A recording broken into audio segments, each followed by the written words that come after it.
इस कार्यक्रम के पुण्यार्चक हैं स्वर्गीय डॉक्टर VM सिंघई एवं श्रीमती मीरा देवी सिंघई, श्री मुकेश सिंघई, श्रीमती रश्मि सिंघई, वैभव सिंघई एवं समस्त डॉक्टर VM सिंघई परिवार, मंदसौर, मध्य प्रदेश।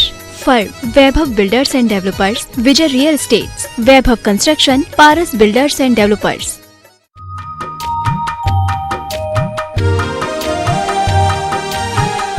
वितान कदम मिलाकर बढ़ चले धर्म और विज्ञान। बंधुओं, शाश्वत तीर्थराज सम्मेद शिखर की इस पावन तलहटी पर स्थित गुणायतन परिसर से मैं आप सभी का स्वागत करता हूं। पूज्य मुनिवर प्रमाण सागर जी महाराज के मुखारबिंद से होने वाले प्रवचन निश्चित ही जन जन के कल्याण का कारण बनते हैं।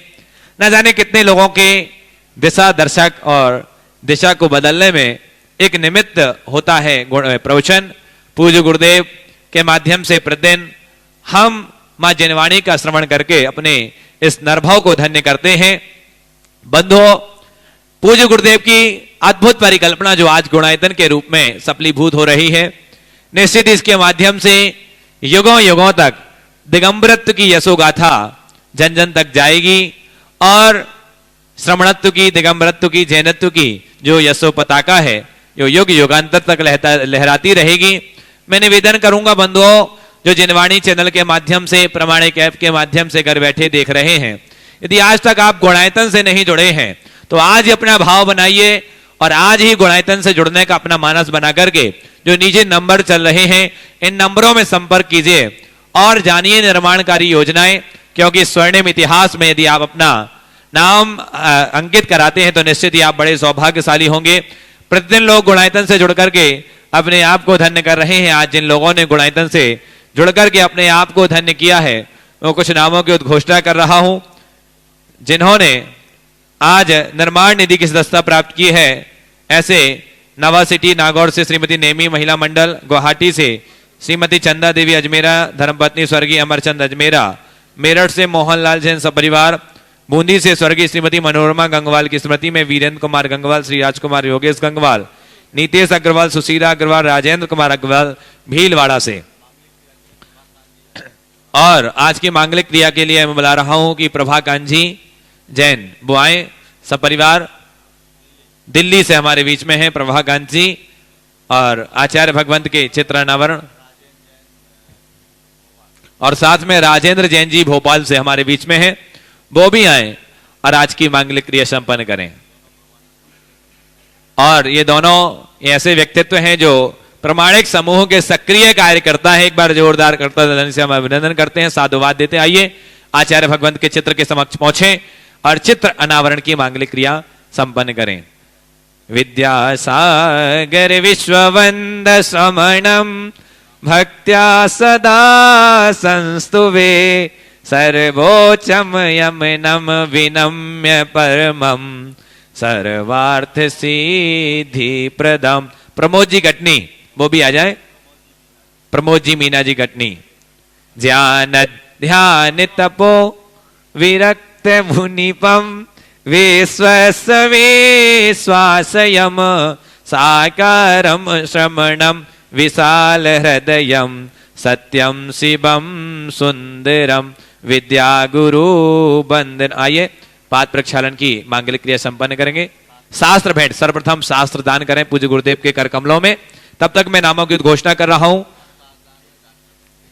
डॉक्टर धर्मेंद्र जी भैया जी, ब्रह्मचारी भैया जी, डॉक्टर धर्मेंद्र जी आए, वो भी शास्त्र दान का सौभाग्य अर्जित करें। मैं नाम ले रहा हूं जिन्होंने आज ट्रस्टी के रूप में अपने आप को संबद्ध किया है। किशनगंज बिहार से श्री त्रिलोकचंद जी, श्रीमती अची देवी जैन, समस्त परिवार बहुत बहुत साधुवाद। आए शास्त्र दान का सौभाग्य अर्जित करें। सभी लोग आ जाइए। सूत्रधार के रूप में बरेली से श्रीमती आशा जैन धर्मपत्नी स्वर्गीय हेमचंद जी, श्रीमती चेतना अनिल जैन, अरिहंत जैन, अक्षय जैन बरेली आगरा से। सूत्रधार के रूप में जुड़े श्री दयाचंद, प्रतापचंद, निकेश, आकाश, सचिन जैन आगरा। हावड़ा से श्रीमती सुलोचना सुरेश कुमार जैन ब्रज, मिट्टू राजेश कुमार जैन, विवान जैन ब्रज हावड़ा से, सुरेश कीना जी गंगवाल। सिलीगुड़ी से श्रीमती पन्ना देवी जैन धर्मपत्नी स्वर्गीय फूलचंद जी, श्री सुभाष जैन, श्रीमती साफ्टी जैन। निर्माण सारथी के रूप में इंदौर से बिमल चंद काला जी के जन्मदिन का अवसर पर राजकुमार काला, अरुण काला और साथ ही निर्माण मित्र के रूप में जुड़े हैं आगरा से प्रमोद कुमार, मोहित कुमार जैन और दिल्ली से श्री दीपक कुमार, सम्यक जैन, निर्माण जैन, समस्त परिवार। इनका बहुत बहुत साधुवाद। प्रभा कांजी परिवार इनके माध्यम से 11,000 रुपए की राशि गुणायतन के लिए समर्पित की है। बहुत बहुत साधुवाद पूरे गुणायतन परिवार की ओर से। आइए पाद प्रक्षालन की मांगलिक क्रिया संपन्न करें। पूज्य गुरुदेव के पदग्रज को अपने माथे से लगाने का सौभाग्य आज अर्जित कर रहे हैं। आइए।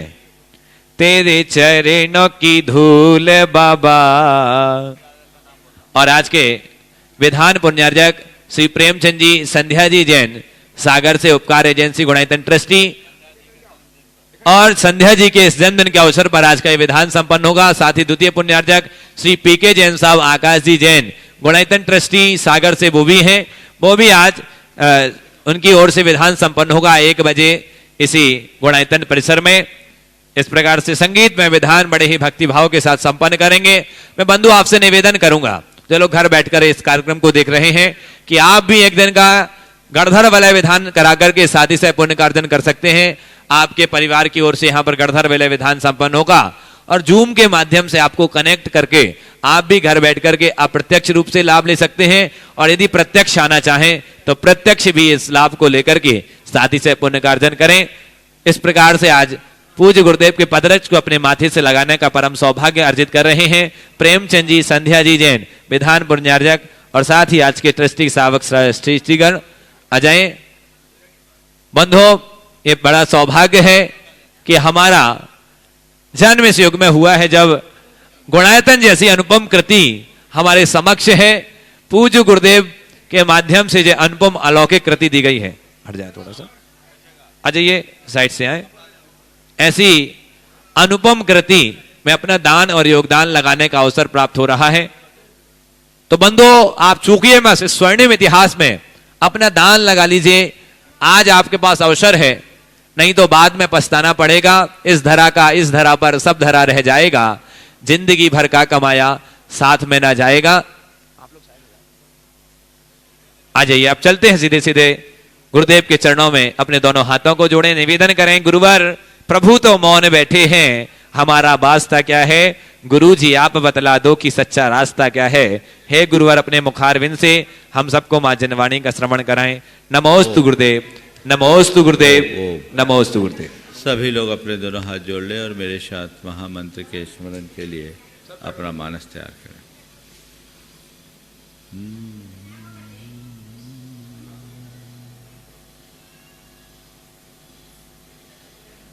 एळमो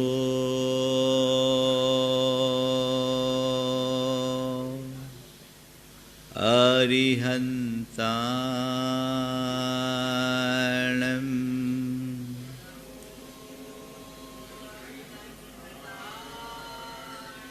एळमो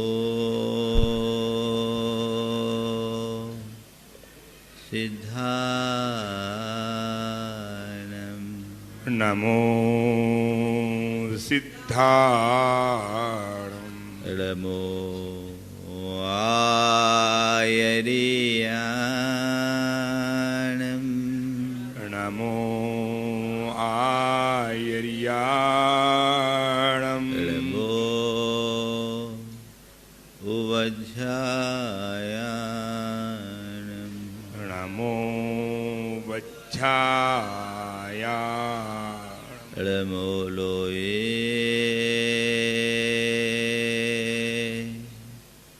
सवशहुणं नमो लोये शव्यसाहुणं एषो पंचनमोयारो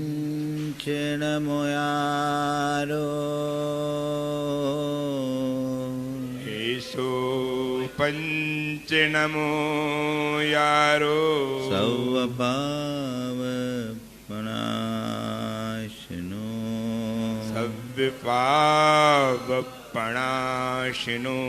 मंगलालं च सवेशिं मंगलाणं च सब्बेशिं पढ़ेमं हो मंगलम परमं होय मंगलम् जय बोलो देवादिदेव 1008 श्री भगवान महावीर स्वामी की जय जय जय। अहिंसा परमो धर्म की जय जय जय। परम पूज आचार्य गुरुवर श्री विद्यासागर जी महाराज की जय जय जय। परम पूज्य प्रमाणिक संत महामना मुनिराज प्रमाण सागर जी महाराज की।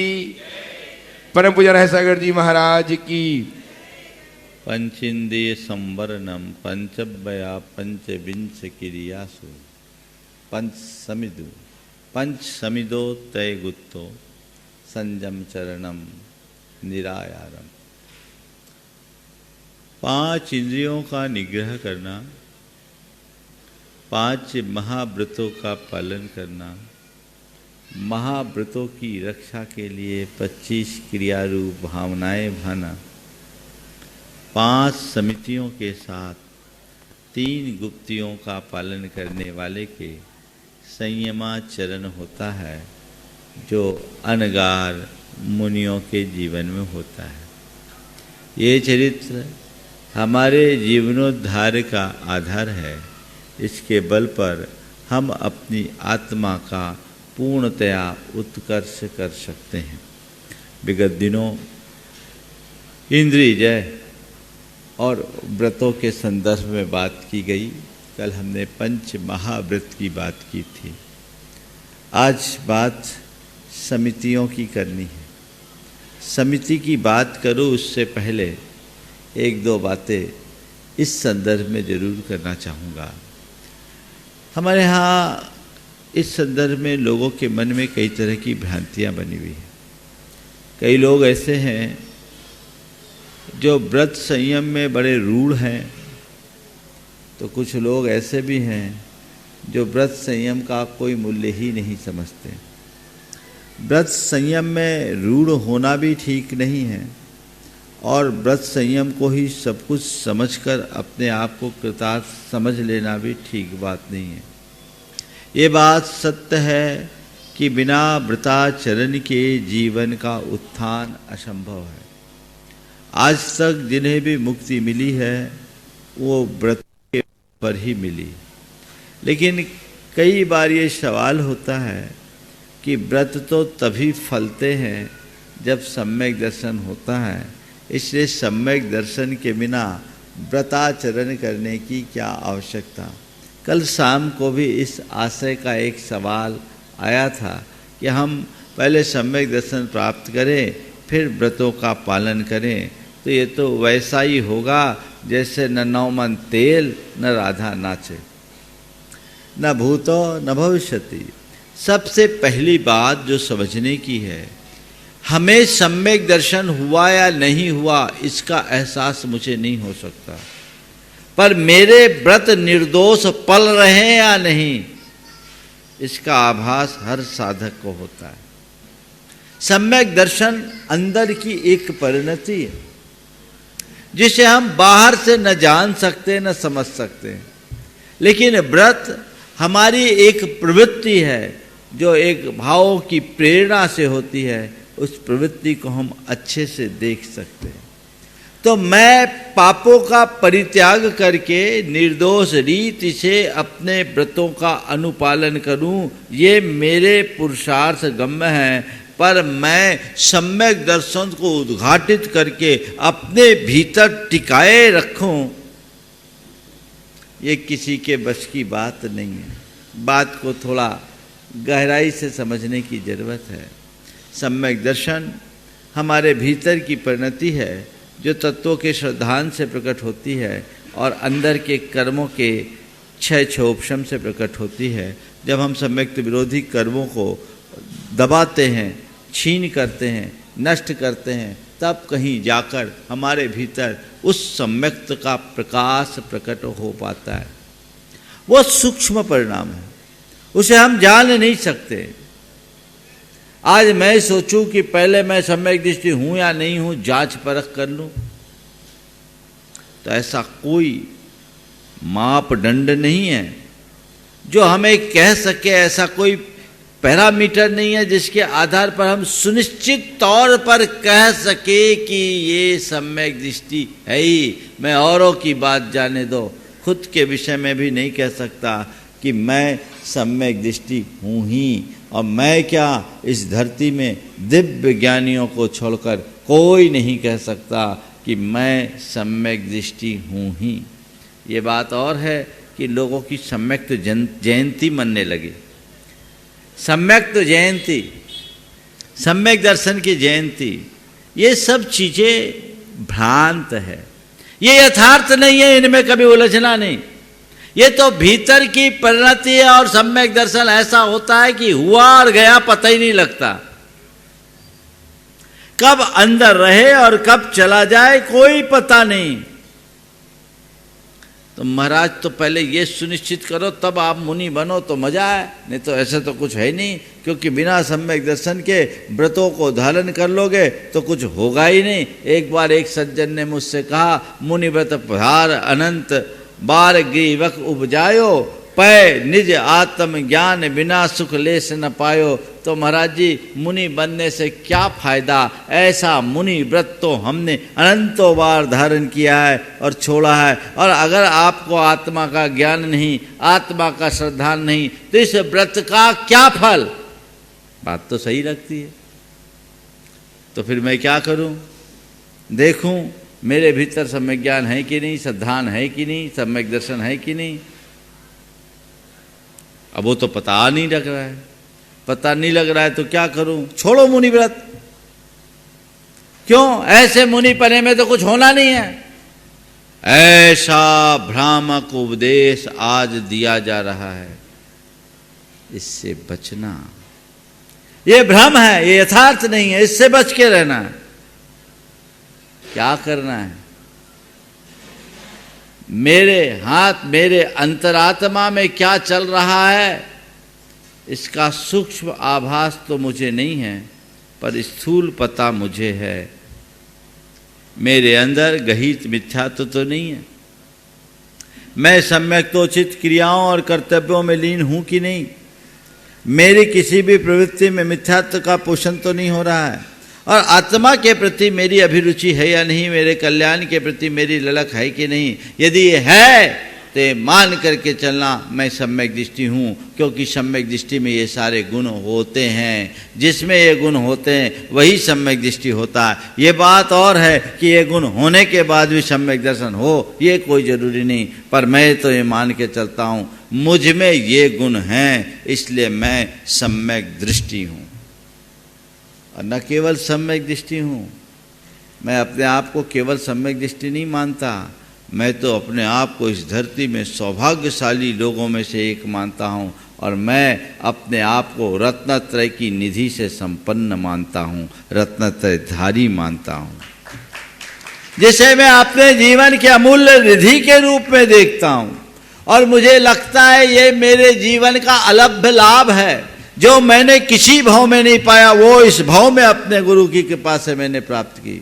ये मेरे जीवन की अनमोल निधि है, लोक में दुर्लभ है। और जिसने इस निधि को प्राप्त कर लिया उसका बेड़ा पार निश्चित होगा। तो जैसे आप अपने कीमती धन को सुरक्षित रखते हो, मेरे लिए ये रेरा रत्नत्रय सबसे कीमती है और मैं उसे सुरक्षित करने में हमेशा तत्पर रहता हूँ। और यही उत्साह मुझे मेरे मोक्ष मार्ग में टिकाए है।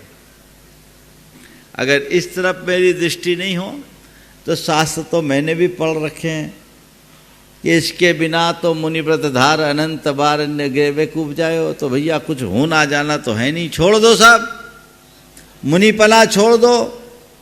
नहीं, उपदेश कभी नीचे गिरने के लिए नहीं होता, उपदेश सदैव ऊपर चढ़ने के लिए होता है। ऊपर उठो। तुम केवल क्रियाओं में रूढ़ होगे तो यहीं अटक जाओगे, लेकिन क्रियाओं के प्रयोजन को साथ लेकर चलोगे तो हमेशा उत्कर्ष करोगे। ऊपर उठो। हर व्रतधारी को, हर साधक को व्रतों के प्रयोजन को सामने रखकर चलना चाहिए। अपनी क्रियाओं को अप्रमत्तता से निभाना चाहिए, निर्दोष रीति से पालना चाहिए और अपनी चेतना के उत्कर्ष की भावना भाते रहना चाहिए। ये भाव जब जगता है तब कहीं जाकर जीवन का वास्तविक विकास होता है। कल मैंने 4 बातें कही थी, व्रत लेना, व्रत देना, व्रत निभाना और व्रत का फल पाना। तो ये लेने देने की बात है, उसके प्रयोजन को समझो और उसे निभाओ। इसलिए व्रतों को कभी हल्केपन में मत लेना। जिन लोगों ने आज तक व्रतों का आनंद नहीं लिया वे ही ऐसा कहते। आचार्य कुंद से किसी ने पूछा कि भगवान हमको मोक्ष जाना है और मोक्ष तो ध्यान से मिलता है, ये व्रत तप से तो कुछ होना नहीं है, तो जब हमें होगा हम ध्यान में लीन होकर के मोक्ष चले जाएंगे, ये व्रत तप से तो स्वर्ग मिलना है, क्या फायदा?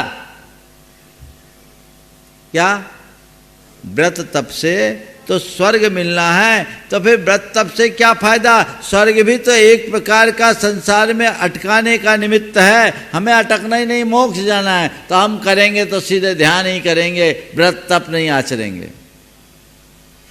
तो उनको समझाते हुए आचार्य कुंद कहते हैं, वर वै तवे ही सग्गो माँ हो ईरे निरे गए दुखम छाया तवठियानम परिवालंतान गुरुभेयम। कि व्रत और तप के द्वारा स्वर्ग जाना वर यानी श्रेष्ठ है। वर वै तवे ही सग्गो, वर तवे ही सग्गम, व्रत और तप के द्वारा स्वर्ग को प्राप्त करना सही है। माँ होई ईरे निरे गई दुखम, अव्रत और अतप से नरक गति का दुख भोगने की अपेक्षा व्रत और तप से स्वर्ग जाना अच्छा है। छाया तवठियानम परिवालंतान गुरुभेयम। 2 व्यक्ति हैं जो बहुत भटके हुए हैं।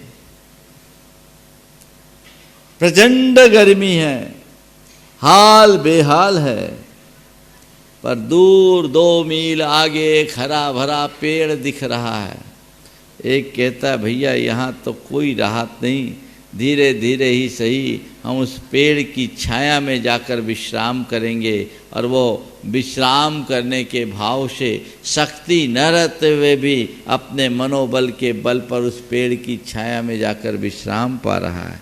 और दूसरा कह रहा भैया हमारी बस की नहीं है, अब तो हम यहीं रहेंगे। एक व्यक्ति छाया में विश्राम पा रहा है और दूसरा व्यक्ति धूप में झुलस रहा है, कौन अच्छा है? ध्यान रखना, जो व्रती है वो छाया में विश्राम पा रहे हैं और जो अव्रती हैं वो संसार के धूप में झुलस रहे हैं। तुम झुलसते रहोगे, पता नहीं कल अचेत न हो जाओ। जो छाया में है चल नहीं रहा माना, मंजिल तक नहीं पहुंचा माना, लेकिन अभी विश्राम में है, कल उसकी शक्ति बढ़ेगी, साहस बढ़ेगा, चलना शुरू करेगा, अपने मंजिल तक पहुंच भी जाएगा। इसलिए व्रत और तप के महिमा को कभी नज़रअंदाज मत करना।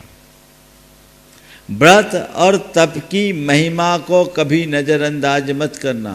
और ये जो पंक्तियां हैं, मुनि व्रत धार अनंत बार ग्रीवक उपजायो, पै निज आत्म ज्ञान बिना सुख लेश न पायो। अगर इसे मेरी नज़र में देखो ना तो इसमें मुनि व्रत का उपहास नहीं, मुनि व्रत की महिमा का ही बखान है। इसमें भी मुनि व्रत का उपहास नहीं है, मुनि व्रत की महिमा का बखान है। कैसे? आपको पता है 9वें ग्रैवेयक तक कौन जाता है? ग्रैवेयक में कौन जाता है? मुनि ही जाता है। मुनि के बिना कोई 16वें स्वर्ग से ऊपर नहीं जा सकता। अगर वो अनंत बार भटका है तो मुनि पने के कारण नहीं भटका, अपने मिथ्यात्व के कारण भटका। और इसमें मुनि व्रत की महिमा है, क्योंकि हमारा आगम कहता है कि मिथ्या दृष्टियों का उपास स्वर्ग में 12वें स्वर्ग से ऊपर नहीं है। सामान्य मिथ्या दृष्टि 12वें स्वर्ग से ऊपर नहीं जाएगा।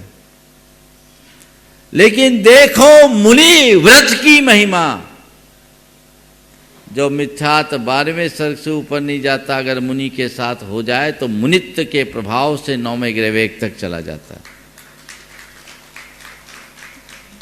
किसने पहुंचाया 9वें ग्रहवेग में? उसके मिथ्यात्व ने, उसके मुनित्व ने।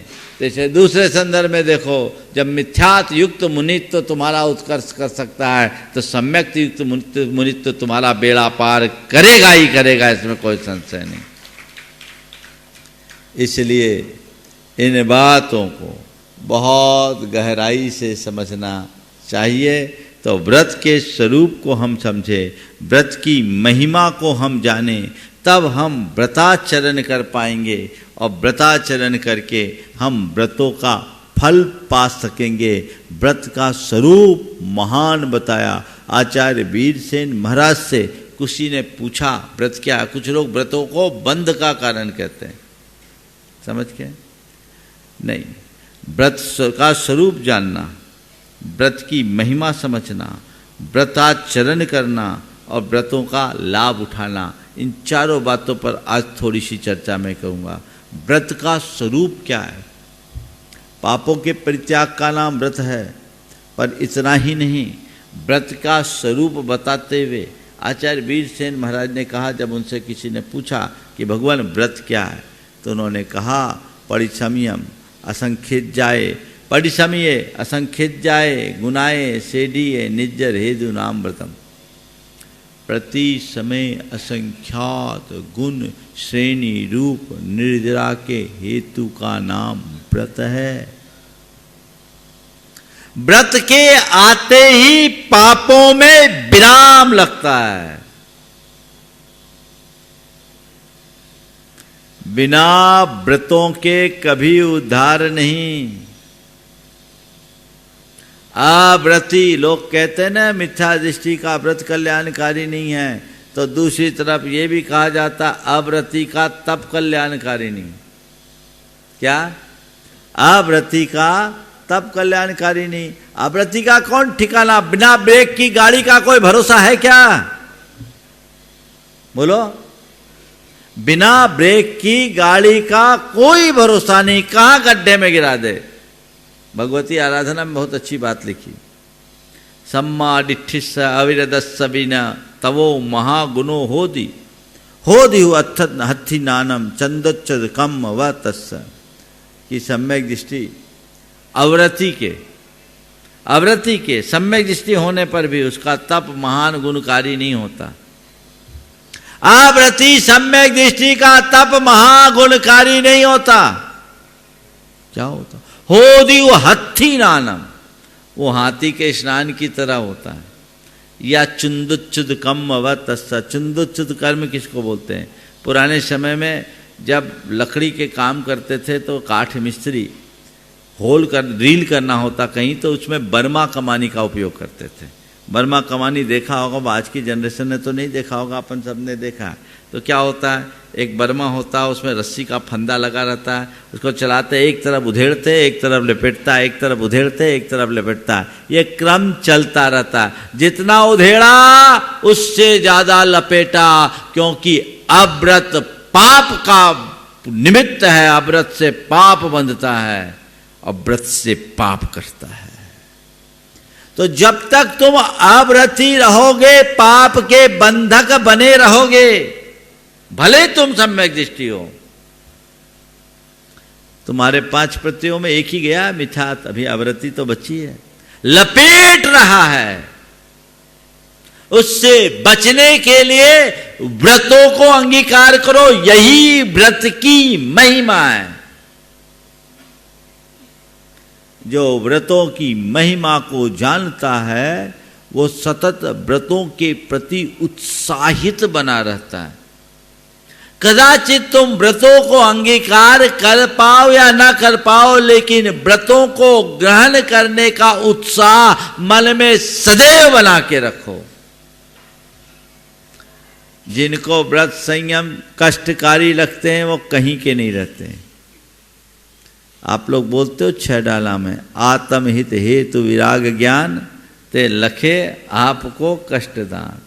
जिसे व्रत संयम कष्टकारी लगते हैं, निरर्थक लगते हैं, समझ लेना उसे अभी तत्व का सच्चा श्रद्धान ही नहीं, और जिसे तत्व का सच्चा श्रद्धान नहीं वो सम्यक दृष्टि भी नहीं हो सकता। तो व्रत की महिमा को जानो, अपनी वृत्तियों के परिष्कार का यही आधार है, ये तुम्हारे मुक्ति का मूल है। और ऐसा कोई साधारण व्यक्ति तक ही सीमित नहीं है, तीर्थंकर भी व्रतों को अंगीकार करते हैं। दीक्षा लेते समय सबसे पहले पंचाचार का संकल्प होता है। 5 महाव्रत, 3 गुप्ती और 5 समिति रूप 13 प्रकार के चारित्र को अंगीकार करते हैं। और कैसे करते हैं? जीवन पर्यंत के लिए करते हैं। जीवन पर्यंत के लिए अपने व्रतों को अंगीकार करते हैं। तो व्रतों को अंगीकार करें, जीवन पर्यंत के लिए अंगीकार करें। ये व्रत की महिमा है, इसके बिना किसी का उद्धार नहीं है। इस महिमा को समझते हुए जो व्रताचरण करते हैं, सम्यक रीति से व्रताचरण करते हैं, वे ही व्रतों का फल पाने के अधिकारी होते हैं, व्रतों का लाभ उठा सकते हैं, दूसरा कोई लाभ उठाने वाला नहीं है। तो आज के संदर्भ में जो मैंने आप सबसे बातें की वो व्रतों के संदर्भ में समझ लेना, चाहे व्रत हो, चाहे समिति हो, चाहे गुप्ती हो, इनमें प्रवृत्ति है, मानता हूं, लेकिन ये प्रवृत्ति भी निर्वृत्ति के लिए। इसके अभाव में मुक्ति न तो किसी को मिली है न मिल सकती है।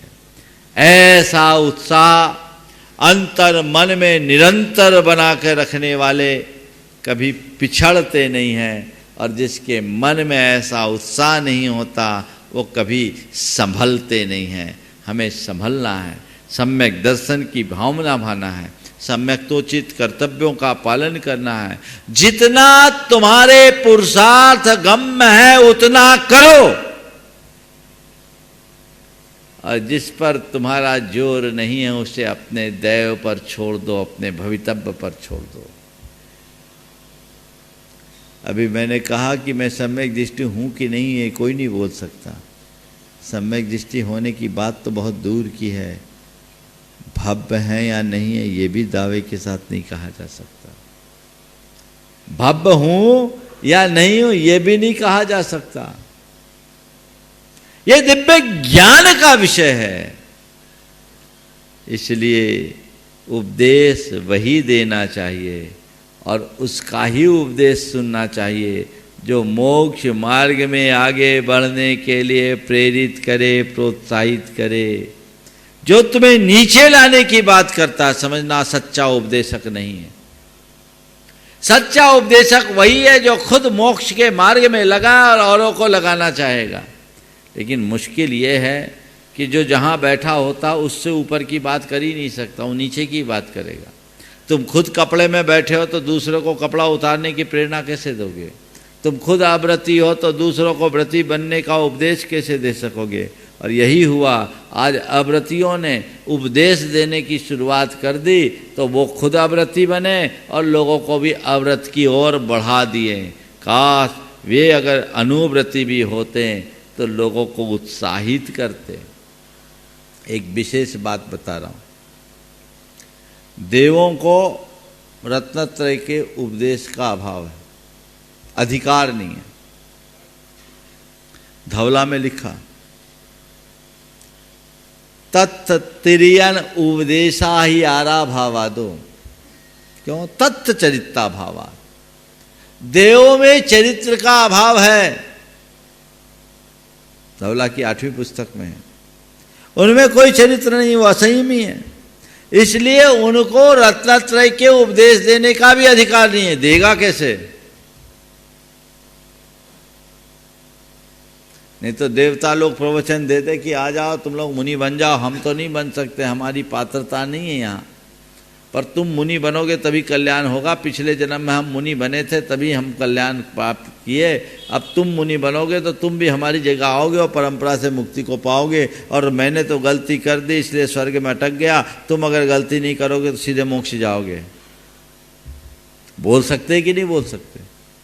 लेकिन तथ्य चरित्राभावा, वहां चरित्र का अभाव है। त्रियन उपदेश आह्यारा भावा दो संयम लेशोपि न तेषां विद्यते। इस आशय की बात आचार्य वीरसेन ने धौला में लिखी है।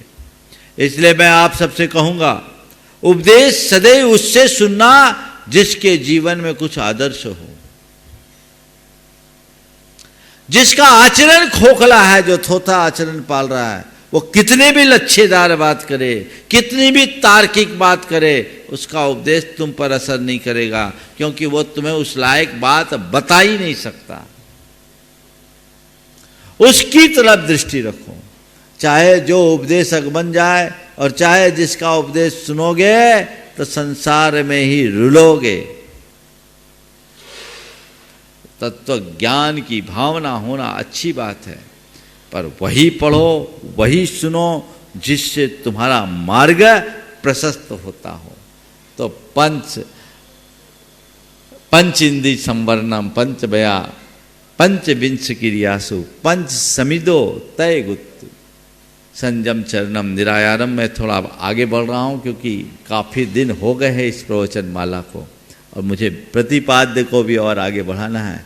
5 समितियाँ, चाहूँ तो 5 दिन 5 समिति में हो सकते, 3 गुप्ती में 3 दिन, लेकिन आज इसी गाथा में मैं संयमाचरण का उपसंहार करना चाहूँगा और आने वाले दिनों में इस विषय को और आगे बढ़ाकर, अभी कुंद आचार्य के वांग्मय से इतना है कि पूरे 1 वर्ष बोलूँ तो कम, पूरे 1 वर्ष अगर बोलूँ तो कम है, और क्या पूरा जीवन उन पर बोलते रहें तो कम है।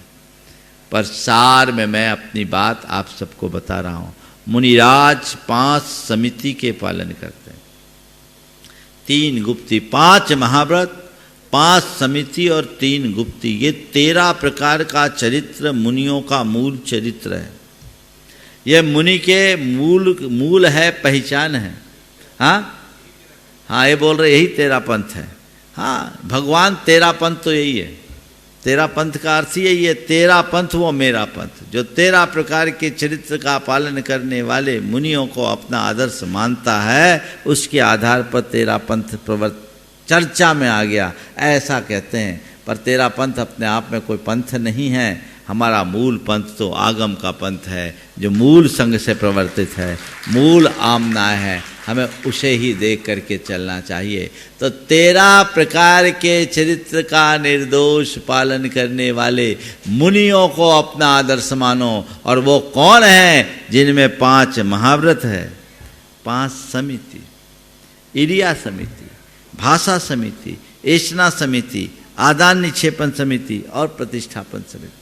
चल रहे यदवा तदवा नहीं, देख कर चलो, जीवों को बचा करके चलो, हमसे किसी सूक्ष्म जीव का भी आघात ना हो जाए, इसका ध्यान रख करके चलो। ये इरिया समिति, यानी चलने में भी सजगता। भाषा समिति, बोलने में सावधानी, बोलने में सजगता। बोलना है तो चाहे जो चाहे जैसा नहीं बोलना। हित मित प्रिय वचनों का प्रयोग करना। भ्रमरोग हर जिनके वचन मुख चंदते अमृत झरे। जो मन का भ्रम दूर कर दे, हृदय में आह्लाद उत्पन्न करे, ऐसे वचनों का प्रयोग।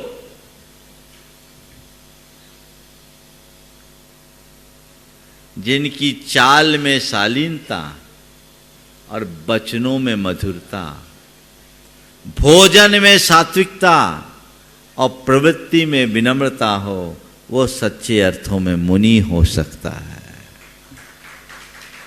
चल रहे चाहे जैसे मटक मटक कर नहीं, देख देख करके चलना है। चलते समय में भी अन्य प्राणियों के हितों को सुरक्षित करते हुए चलना है। बोल रहे हैं तो शुरू हो जाओ, मशीन की भांति नहीं। बोलने से पहले तौलना है, हितकर वचनों का प्रयोग करना है, उतना ही करना है जितना आवश्यक और अपेक्षित है। यदवा तदवा नहीं बोलना है, अंट संट नहीं बोलना है, पाप पूर्ण वचन नहीं कहना है, और किसी को कष्ट उत्पन्न हो ऐसे शब्दों का प्रयोग नहीं करना है। यही तो एक साधारण व्यक्ति को महान बनाने के आधार हैं। भाषा समिति यानी बोलने में सावधानी। इसका मतलब ये नहीं समझना कि ये सब केवल मुनियों के लिए जरूरी है। मुनियों के जीवन में तो ये होता ही है। तुम भी अपनाओगे तो शांति से जी पाओगे। बोलो, जिसके वचनों पर नियंत्रण नहीं है उसकी क्या हालत है? हाँ, जो अंट संट बकता रहता हो, जो अनर्गल प्रलाप करता हो, जिसकी वाणी में कोई अंकुश न हो, उस व्यक्ति को आप लाइक करते हो? उसकी कोई इज्जत होती है? क्या होता है? क्या होता है? अगर कहीं फंस जाए तो लोग सोचते कब इससे पिंड छूटे। हाँ, और हाँ, एक शब्द है बड़ा प्रसिद्ध देशी शब्द, लपरा। लपर लपर करता रहता, लपरा कहना, बाचाल कहना। ये जो बातें हैं कौन देखेगा? अपने जीवन को अच्छा बनाना चाहते हो तो व्यवहार को मधुर बनाओ, और व्यवहार की मधुरता तभी होगी जब वाणी में सरसता हो, मधुरता हो।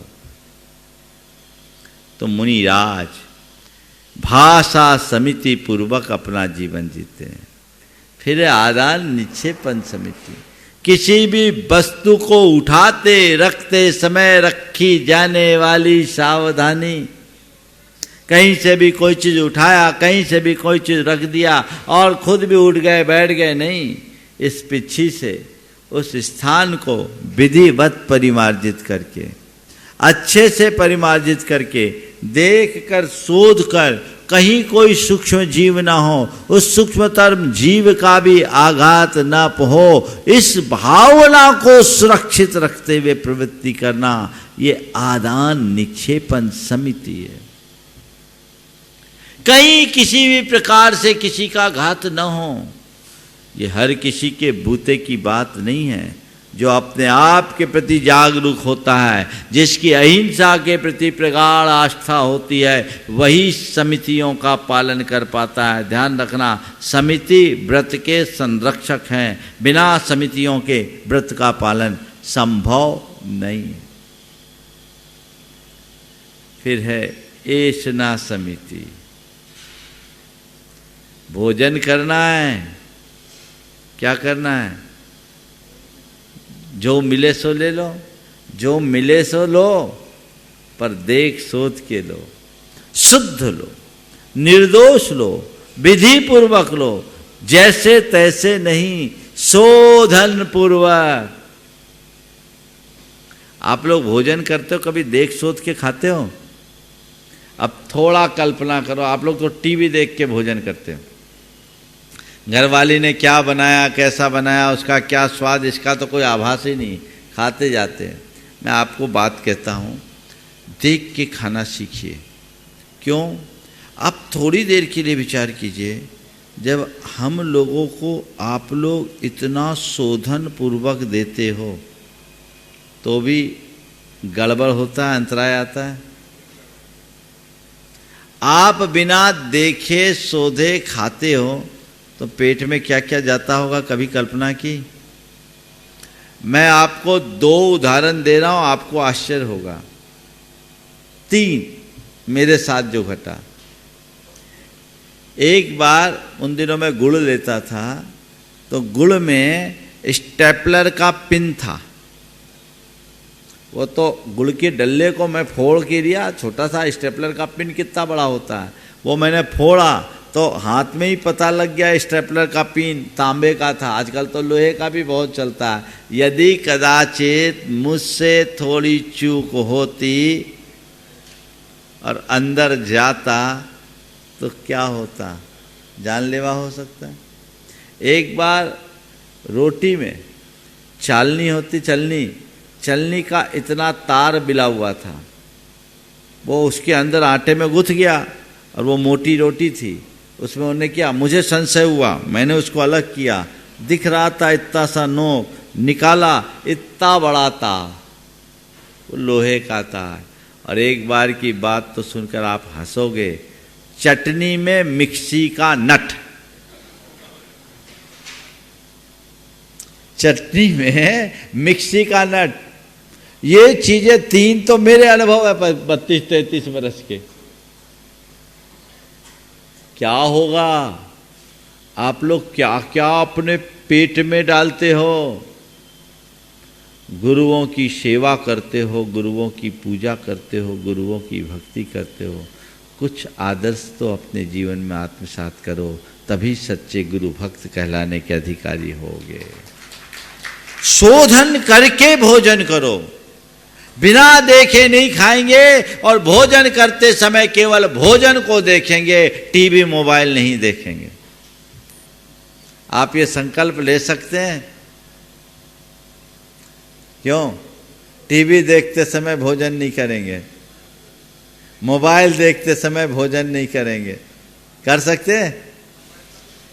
हाँ, बिल्कुल दूर रखो, खाना खा लो, भोजन कर लो, फिर देखो। ये संकल्प ले लीजिए, ये आपकी सलामती का कारण है और उससे भोजन करने से मन में भी बहुत शांति मिलती है।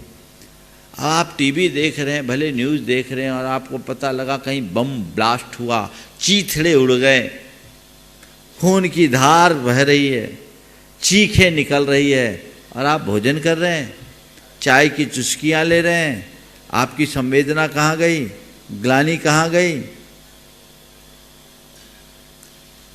ये मन को ठीक रखेगा? नहीं। भोजन पूर्ण सात्विकता से, कायदे से तो मौन पूर्वक भोजन लेना चाहिए। भगवान का नाम स्मरण करते हुए भोजन शुरू करो और भोजन पूर्ण करने के बाद फिर से भगवान का नाम लो और प्रभु को याद करते हुए कहो, प्रभु आज मैंने भोजन किया है, अब मेरा पूरा दिन भजन में बीते, भंजन में न बीत पाए, ये भाव रखो। तो भोजन शुद्धि ऐशना समिति कहलाती है। आप लोग कुछ तो सीखिए। और प्रतिष्ठापन समिति का मतलब शुद्ध, निर्जंतुक, निर्दोष, बाधा रहित स्थान में मल मूत्रों का क्षेपण करना। मुनिराज लोग इसीलिए जंगल में जाते हैं, खुले स्थान में जाते हैं। आज के समय में ये बहुत बड़ी समस्या बनती जा रही है। हालांकि समाज में जागरूकता है, बुंदेलखंड में तो प्रायः सब जगह की समाजों ने कुछ जगह एक्वायर कर रखी है, खरीद के रख रखी है कि हमारे यहाँ आने वाले साधु संतों को निहार में कोई बाधा ना हो। ये जिम्मेदारी आपकी है। श्रावक ही साधु की चर्या में सहायक बनता है। अगर श्रावक थोड़ी सावधानी रखे और वह साधु की चर्या में सहायक बन जाए तो बेड़ा पार हो सकता है। वैसा रास्ता सबको चुनना चाहिए। तो ये 5 समितियां हैं जिनका मुनिगण पालन करते हैं और इसके साथ 3 गुप्ती है। गुप्ती को हम अपने व्यवहारिक जीवन में किस तरीके से आत्मसात कर सकते हैं, इसकी चर्चा आप सबसे फिर करेंगे। आज जो हमने व्रत का स्वरूप, व्रत की महिमा, व्रताचरण और व्रत के लाभ की बात आप सबसे की है, इसे समझिए और व्रतों के प्रति सदैव उत्साहित रहें। मन में ये भाव भाए कि मैं अपना जीवन व्रतपूर्वक ही पूरा करूं। पुराने जमाने में राजा महाराजा भी होते थे तो अपना अंत मुनि बन करके पूरा करते थे।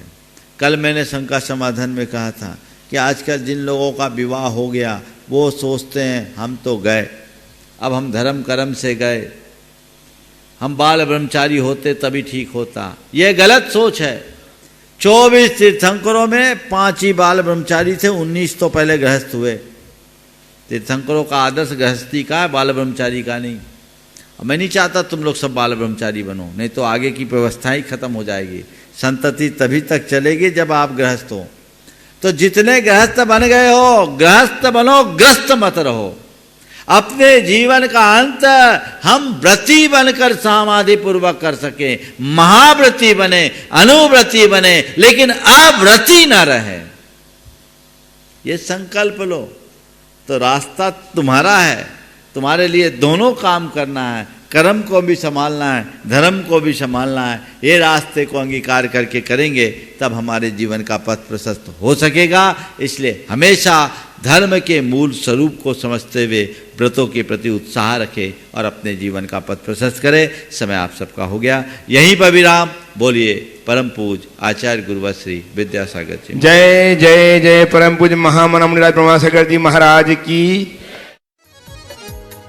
इस कार्यक्रम के पुण्यार्चक थे स्वर्गीय डॉक्टर VM सिंघई एवं श्रीमती मीरा देवी सिंघई, श्री मुकेश सिंघई, श्रीमती रश्मि सिंघई, वैभव सिंघई एवं समस्त डॉक्टर VM सिंघई परिवार, मंदसौर, मध्य प्रदेश।